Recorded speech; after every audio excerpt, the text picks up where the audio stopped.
Thank you for joining me today for another Case 4 video. Today's case is for the epic and educational Bee Simulator.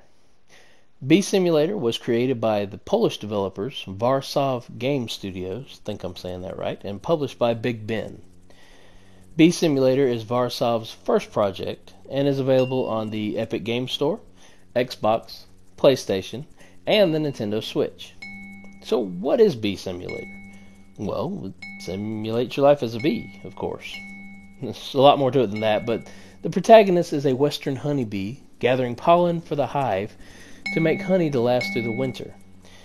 The game may sound shallow, but it actually has a pretty interesting main story that dives firsthand into the impact us humans have on bees and how important they are to the environment.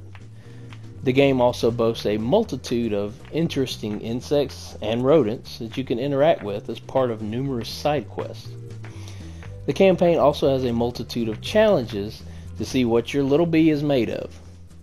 Now, Warsaw didn't stop there. They even added a split-screen multiplayer so you can explore with or compete against a friend.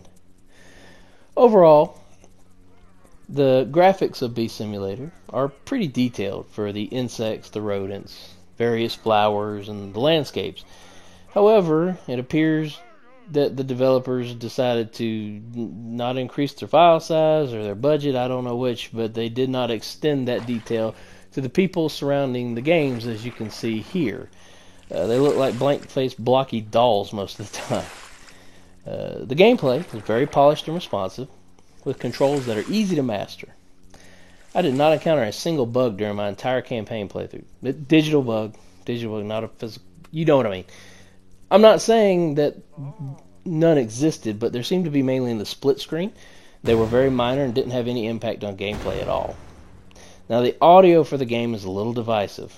The upbeat background score fitting in nicely with your bee merrily buzzing around the park that really helps to set the scene. Unfortunately, the voice acting for the game's characters, and yes, they talk, is lacking. Howdy, partner. What's your haulin'? Just pollen. Just pollen, huh? And you gonna share this here pollen or what? See what I mean? I mean, that is literally the worst fake southern accent I've ever heard. The people that populate the world don't so much talk as they mumble to one another animatedly. Sort of like the grown-ups in the Charlie Brown specials that you never see.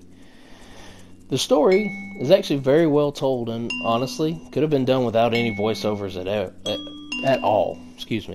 Using just text bubbles, things like that. The story follows a hive of honeybees as they deal with the fallout of living too close to humans and the threat we face to their continued survival. The side quests are varied and interesting, sometimes even humorous, and the challenges are many but not so overpopulated as the way some games do. I'm looking at you, Ubisoft.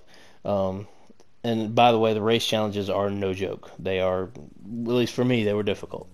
Overall, this is a solid game with a very good message delivered through an entertaining medium.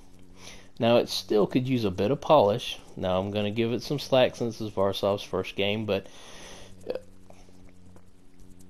yeah, like I said, the voice acting definitely could use some work.